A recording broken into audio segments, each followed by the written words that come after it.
Hello and welcome to New York City Voices educational chat. We have William Jiang here, MLS, who is going to answer some very important questions in mental health that I have. So, without further ado, uh, Will, I introduced you. Do you want to say anything more that I didn't say about yourself? No, not really. I worked as a medical librarian for 7 years, chief librarian in a psychiatric institute, and I've kept up with the news as time's gone on, and I've written a few books about mental health as well. So yeah, good stuff. Very cool, very cool. Um, and the topic that we're going to discuss today is marijuana and the cannabinoid system of the brain and the new medications that are coming down the pike that will actually focus on the cannabinoid system for antipsychotics for disorders like schizophrenia and schizoaffective. So, Will, Yes.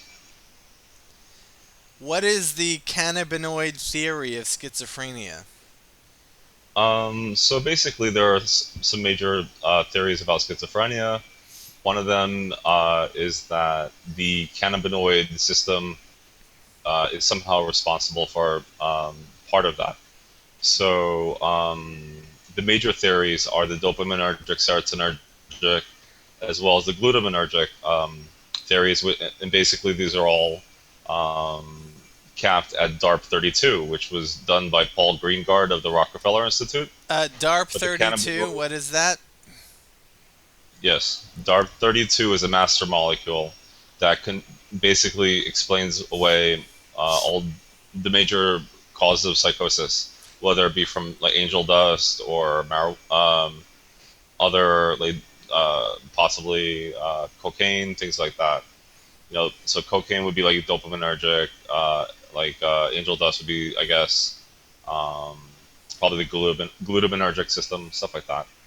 So, but the cannabinoid receptors, like I was saying, have been studied for the past, I'd say, uh, 10 years or so as a possible cause for, um, the etiology of schizophrenia. That is why, partially, um, when people take, when they basically take the THC into their system, which is the active part of psychoactive part of marijuana, the chemical that makes it, do its thing.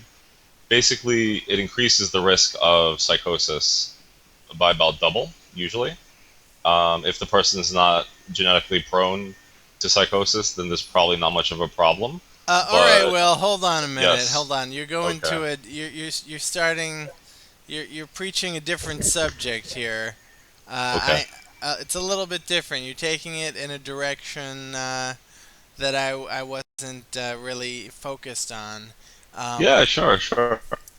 um, I was hoping you could tell us hmm what what the cannabinoid system has to do with schizophrenia at all. And what is, but before you explain that, could you explain what, when smoking cannabis, how that affects the cannabinoid system? And then get hmm into how, the cannabinoid system is related to schizophrenia. Okay. So when smoking the marijuana, the THC gets into the system, gets into the brain, and basically increases the activity of the cannabinoid system. That's basically how it works. All right, Um, why is increasing the activity of the cannabinoid system bad and bad for people? Is it bad for people who are genetically predisposed to schizophrenia, or is it bad just for everybody? well, I mean, it would be bad pretty much just for the people who are predisposed to the psychotic disorders. Yeah, that makes sense. Um, like other people would not be as sensitive to it, basically. And there shouldn't be too many bad effects to the use of THC and the marijuana by people who are not sensitive to it that way.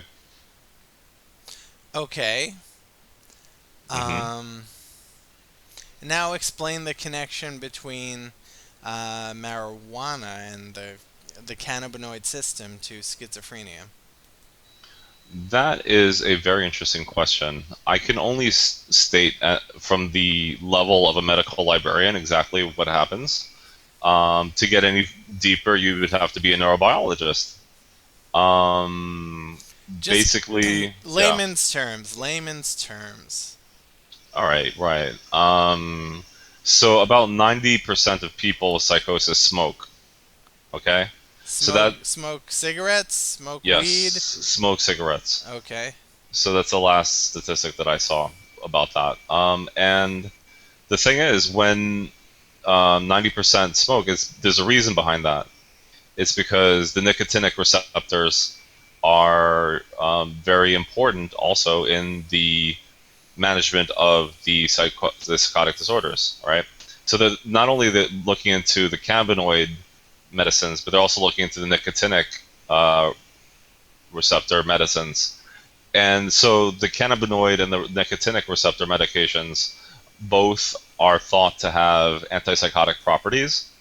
People don't really know why, the researchers, but there's a reason that the majority of people who have, for example, schizophrenia actually smoke both, nicotine as well as the marijuana. Very high percentages of people. Yeah, and I'm proud to consider myself one of them who smokes the weed and has the schizophrenia. I just find that it balances me out with the pleasureless antipsychotic medication. That medication will inhibit my sensations and feelings and thoughts and activity up there and all around my body. And so marijuana sort of brings it a little back up, and they sort of, I just feel like they sort of balance each other out. What's your opinion on that? All right. Well, my opinion on there's a reason, for example, that people who smoke the marijuana get paranoid, but it's also the same reason that paradoxically, um, a lot of people actually they think better when they're smoking either marijuana or nicotine, cigarettes or whatever. So yeah, What do you mean by think better? Do you mean like to just have more energy, they're faster, they're wittier, they're all quicker that, on man, quicker all on their that. toes? What Yeah. what do you think accounts for that? What accounts for that? Damned if I know, my friend.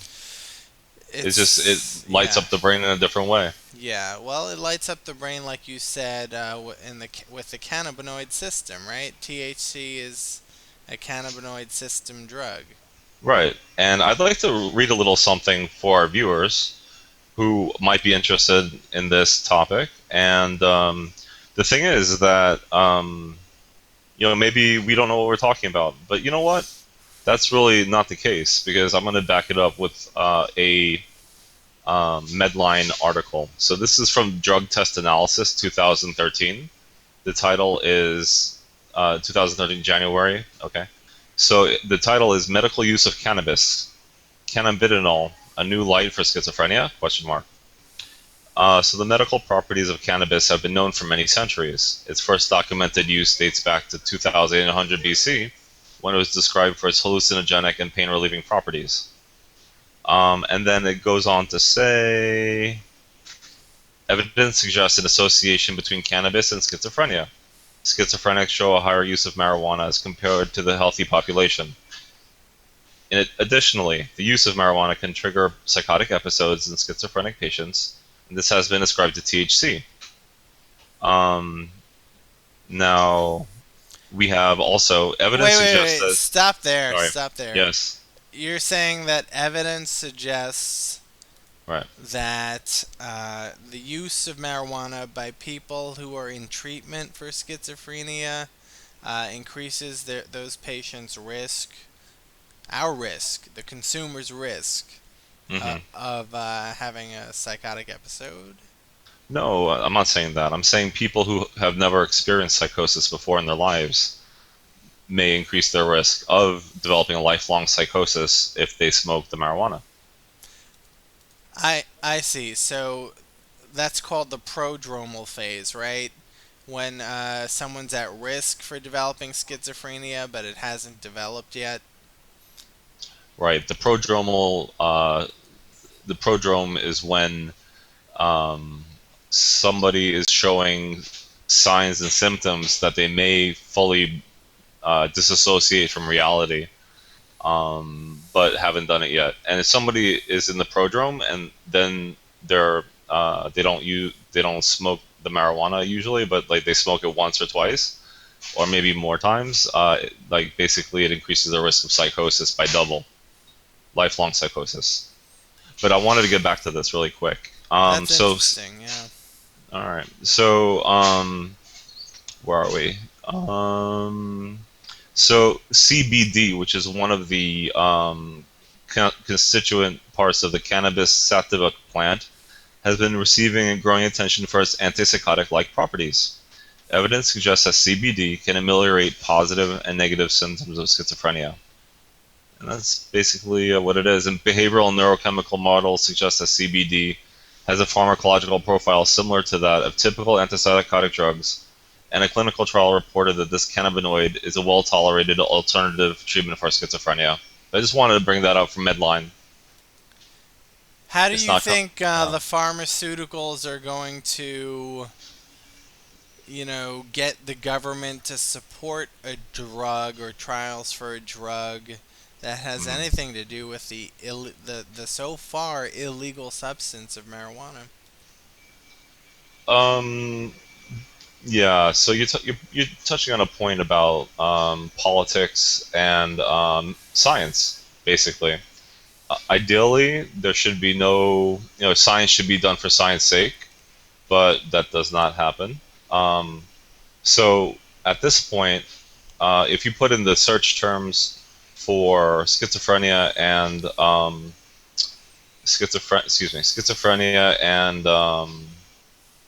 THC, there are,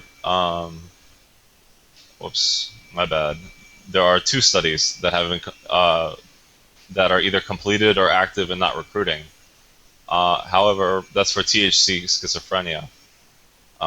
And actually, let me do that again. I think I did some.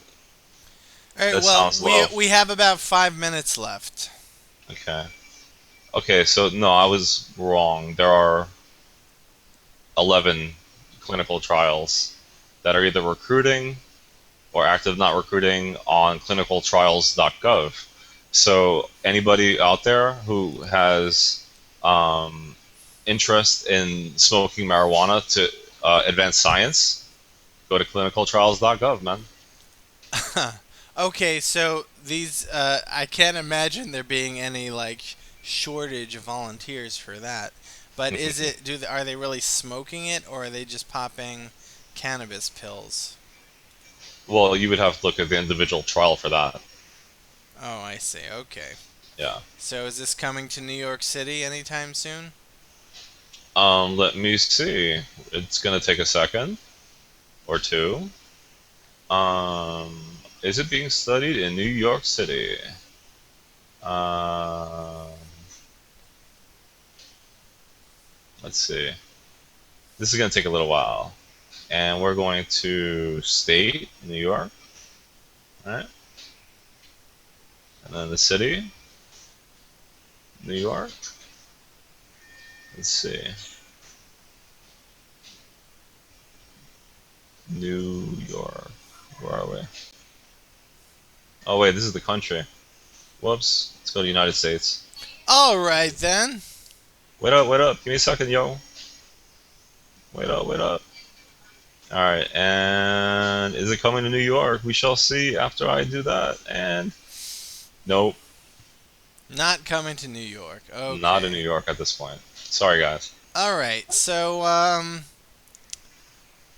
just in conclusion, we talked about how using marijuana could endanger someone who is prodromal of schizophrenia to eventually getting full. They're more likely, like by many fold, to get the full blown schizophrenia if these prodromal kids smoked marijuana, like at least once or twice. And Right. Not just the um, prodromal. Let me say anybody, if they're prodromal or not. But if they're prodromal, it's probably even more than a two times higher so risk. okay, so then you are saying that people who have schizophrenia and are in treatment smoke marijuana can also develop a psychotic episode. I guess so. That makes sense. So, yeah, so you're saying both these people, which includes myself, Hmm. and and the prodromal kids who are like, what I was at the age of 22 or whatever, Right. when they're young, and for boys, it's like around the age of 20, 21, something like that. For women, it's much later. Right. In general. Um, yeah. So, yeah. Okay. So that's one of the things we discussed. Hmm. Um, and we also discussed a little bit of the politics of how cannabinoid drug can get on the market one day. If and I'm sure I'm missing something. Am I missing something? Yeah, you summed it up okay.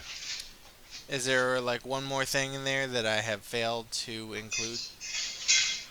There's always something we fail to include, but we, by exclusion or inclusion, we make our statement, right? You're a We're good. philosopher. Yes, you Yeah, are. we're all good. Okay, so that's it. We'll see you next time on New York City Voices interviews.